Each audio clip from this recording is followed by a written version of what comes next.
Tech day fertility అమ్మ అనే పిలుపుకు శ్రీకారం చుట్టండి. పొందండి ఉచిత మొదటి కన్సల్టేషన్, మొదటి స్కాన్. సంప్రదించండి 8880747474.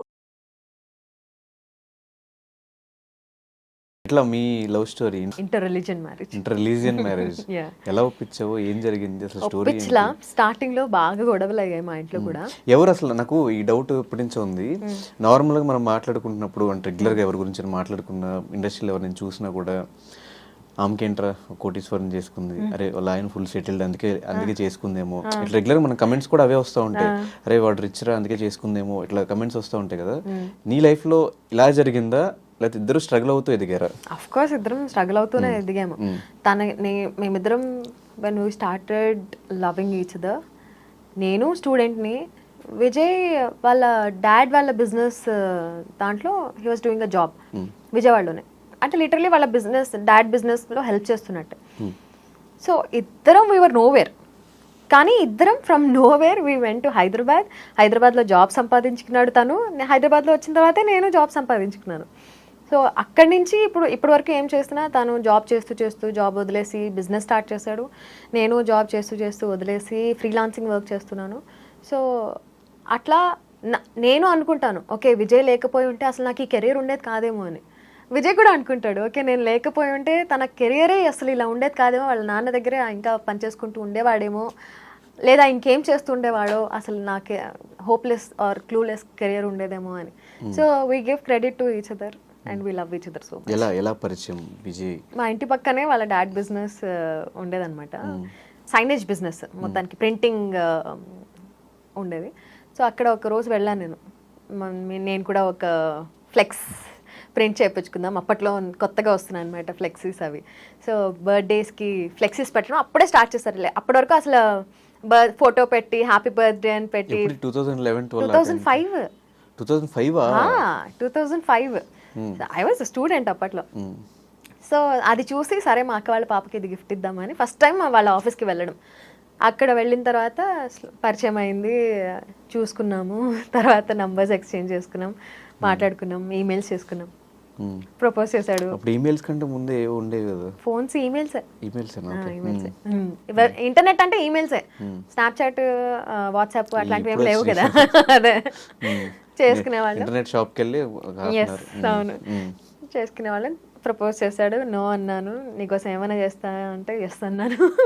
తర్వాత ఇంట్లో నో అన్నారు, తర్వాత మేము ఎస్ అనుకున్నాము, వెళ్ళిపోయాము. లేచిపోయి పెళ్లి చేసుకున్నారా?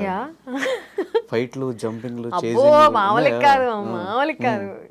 2-3 సార్లు వెళ్ళిపోయాను నేను ఇంట్లో నుంచి, మళ్ళీ తీసుకొచ్చారు, మళ్ళీ వెళ్ళిపోయాను, మళ్ళీ తీసుకొచ్చారు, అట్లా అయింది. మొత్తానికి లాస్ట్కి పాప పుట్టిన తర్వాత పేరెంట్స్, నాన్నగారు ఒక్కళ్ళు కొంచెం అడమెంట్గా ఉండే, తర్వాత పాప పుట్టిన తర్వాత ఆయన కూడా కలిసిపోయారు. ఇప్పుడు వీఆర్ ఆల్ హ్యాపీ. ఇప్పుడు అమ్మ నాన్న ఎక్కువ సపోర్ట్ చేస్తారు ఇప్పుడు నా కోసం.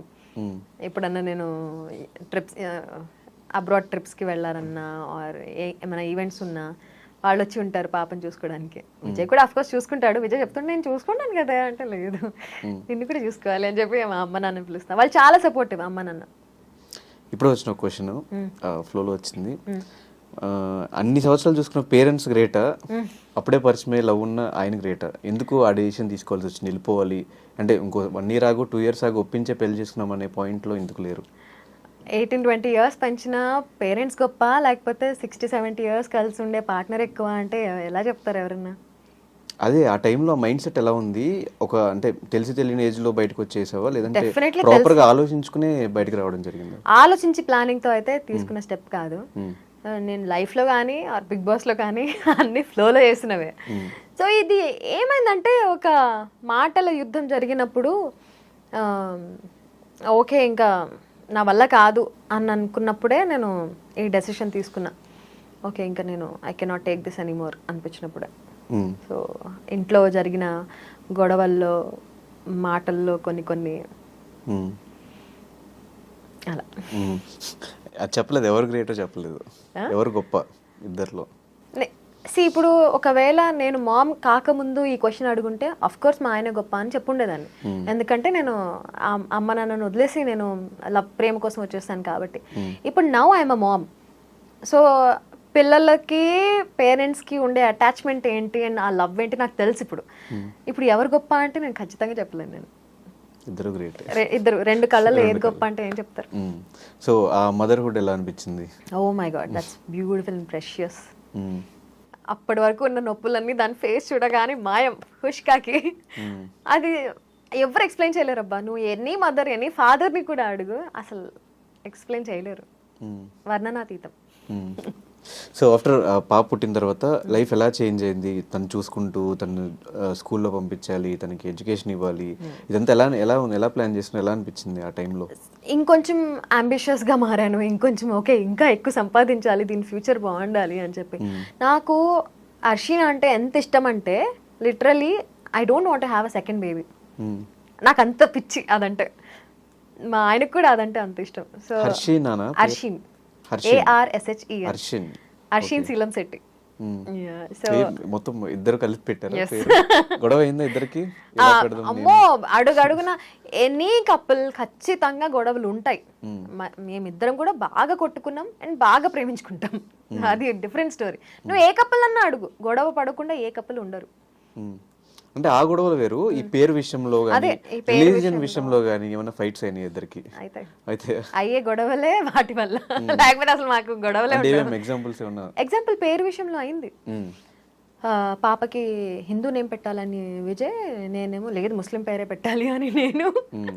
అప్పట్లో ఎందుకు ఈ ఐడియా రాలేదు? ఇద్దరు రిలీజియన్స్ కి కలిపి ఒక పేరు ఉంది కదా, లైక్ సమీరా, నేహా, ఇట్లాంటి పేర్లు ముస్లిమ్స్ లోనే ఉంటాయి, హిందూస్ లోనే ఉంటాయి. నాకు అప్పుడు ఏంట్రా నాకు వెలగలేదు అని అనిపించింది. బట్ ఇంకోటి ఏముండింది అంటే మా మా పెద్దక్క చిన్నక్క వీళ్ళ పిల్లల పేర్లు ఆర్ మా పేర్లు అన్ని కూడా ఈన్ ఈన్ ఈన్ ఈన్ అని ఎండ్ అవుతాయి. మెహజబీన్, మెహజరీన్. నా పేరు ఒకటి ఏ ఉంటుంది, షబీనా, లేకపోతే మెహషబీన్, మెహరీన్, సమ్రీన్, ఇట్లా అందరివి ఈన్ ఈన్ ఈన్. సో అందులోనే మ్యాచ్ అవ్వాలి, అర్షీనే పెట్టాలి అని నేను డిసైడ్ అయ్యాను. విజయ్ ఏమో లేదు తిథి ప్రకారం గాతో స్టార్ట్ అవ్వాలి, గీత అని పెడదాం. మాకు అట్లాంటివి ఏమి ఉండవు, నేను పెట్టాను అన్న. ఫుల్ గొడవలు అయ్యాయి.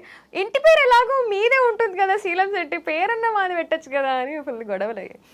బట్ ఇప్పుడు అసలు రిలీజన్ తోటి గొడవలు అవ్వవు ఇప్పుడు. కానీ ఏ గొడవ అయినా కూడా లాస్ట్ అమ్మాయి గెలుస్తుంది, ఒప్పుకోవాలి, ఇంకా అది తప్పదు. ఇంకా ఎందుకంటే దే ఆర్ ఆల్వేస్ రైట్. ఎందుకు రైట్? వెళ్తా ఎందుకు లేరా నాయన అని చెప్పి లాగుతారు కదా. నేను చెప్పారా లేదా కంటిన్యూస్ గా? ఇప్పుడు అర్షిన్ శీలం శెట్టి అంటే నువ్వు రెండు ఉన్నాయి బలి పెట్టుకున్నారా అన్నావా లేదా? అదే గీతా శీలం శెట్టి ఉంటే ఏముంది, వెరైటీ లేదు కదా. మరి ఇంట్లో పూజల సంగతి ఏంటి? నేను I never say no to him and he never says no to me. ఏమున్నా వాళ్ళ సైడ్ నేను వెళ్తాను, మా సైడ్ తను కూడా వస్తాడు. కాకపోతే వాళ్ళ సైడ్ వెళ్ళినప్పుడు నేనేం పెట్టను, ఎందుకంటే ఇప్పుడు కూడా ఇది చూస్తే మా అమ్మ నాన్న వాళ్ళు వేసుకుంటారు నన్ను.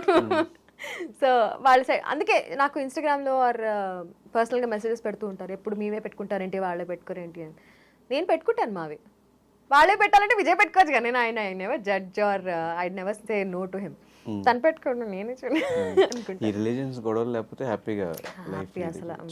సో ఒకప్పుడు బిగ్ బాస్ ముందు కాజల్కి ఉండింది ఏంటి, లేనిది ఏంటి, ఇప్పుడు ఉండింది ఏంటి? అది తెలిసి ఇల్లు, కారు. లేదు, బిగ్ బాస్ ముందు కూడా కారు ఉండింది, కానీ ఇంత లగ్జరియస్ ప్రీమియం కార్ లేదు. ఫ్లైటే, అది ఫ్లైట్. కార్ టూర్ ఉందా?